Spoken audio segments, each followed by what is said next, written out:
Hello YouTube, welcome to Monday's edition of The Breakfast Club. I'm Got That Funk. Thanks for joining me. As you can see from the title of this video, I'd like to talk about something a little bit different than what's been going around lately. I'd like to talk about monogamy. The concept of having a romantic partner and remaining with that romantic partner to the exclusion of all else. Monogamy. Now, I know a lot of people seem to think that monogamy comes from a time in human history when, in order to protect your property, maintaining it in your own bloodline, you wanted to be sure that your partner was monogamous. And it's implicit in that statement that the male wants to be sure that the female is monogamous, because we always know who the parent is when we're talking about the mother of a particular child.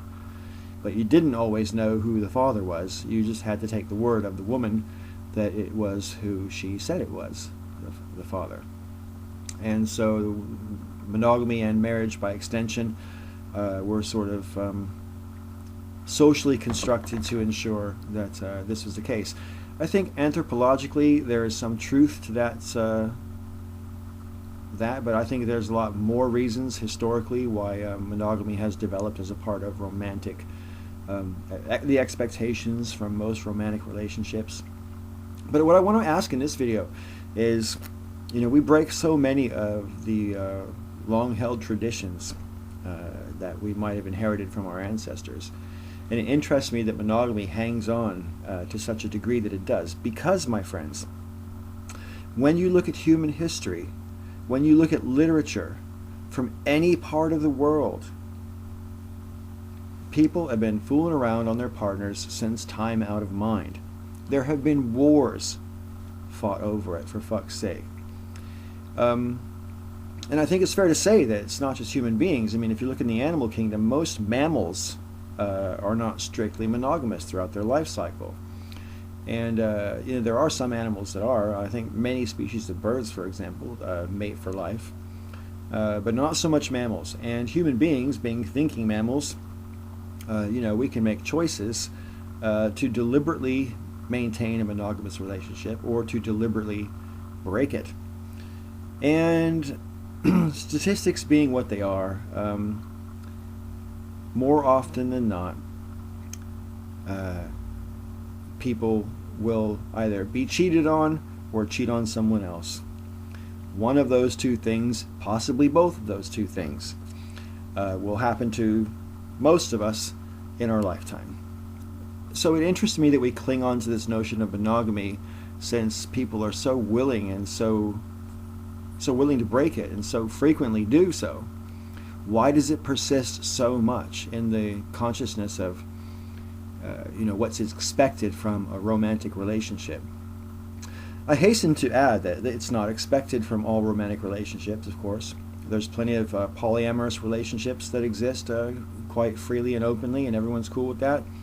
Of course, some people have casual relationships where monogamy is not really at issue because they're not really making plans for the future. You're just being together for the time being and, seeing how it goes. And if you get bored or pissed off, you go your separate ways, kind of a thing. And monogamy doesn't necessarily play into that. Some people have a hard time being monogamous, and some of the excuses I've heard people come up with for why they're not monogamous are quite pathetic.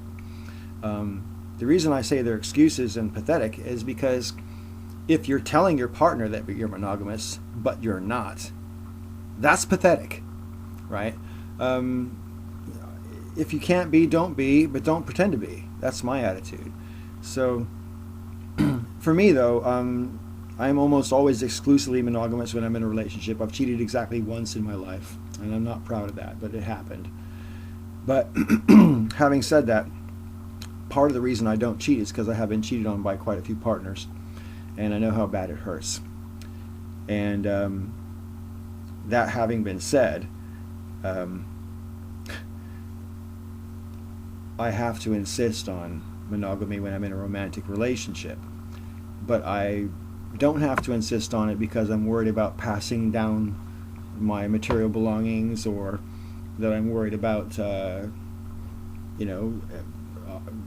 my lover running off with someone else, although that's I suppose a slight concern. But for me, it's more to do with my own insecurities. my own, like I say, I have been cheated on a few times, and I don't want to have to feel like I'm competing with someone, with my lover. To me, that's just an incredibly uncomfortable feeling. I don't like to feel that I'm not enough for my partner.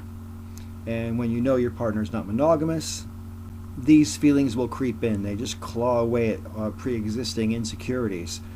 And so for me, monogamy is about insecurity more than it is about trust issues or anything like that. It's about just, I can't really function the way, I can't be as giving as I want to be in a relationship if I'm always circumspect and wondering, what my partner might be up to. So I need to be able to presume with a fairly high degree of confidence that I'm in a monogamous relationship if I'm going to be in a relationship at all. Do you think it's right that the default expectation in most romantic relationships is that they are monogamous? Do you think people should have a conversation at any point to ensure that they're in a monogamous relationship rather than just assume it? And if so, how soon into the relationship should they have that conversation?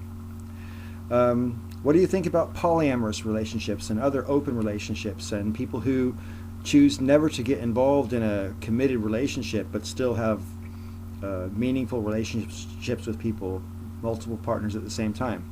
They're not necessarily polyamorous. Polyamorous is when you've got more than two people in the same relationship. So you've got three or more people all in a relationship within each other.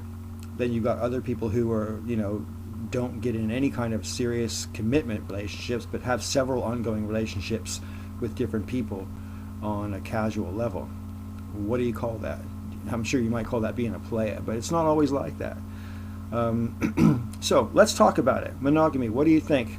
Does it still have value in the 21st century? Is it necessary?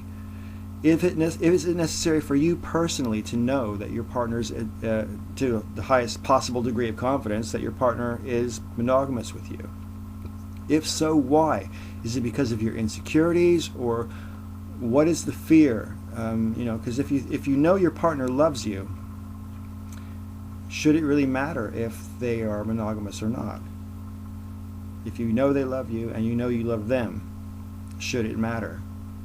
I grapple with this one all the time. Part of me thinks it shouldn't matter, but for me it does, because like I said, I've got these insecurities that quite frankly I don't know how to shake. Charming Man 93 is going to be up for tomorrow's video on The Breakfast Club. I'm looking forward to having him back.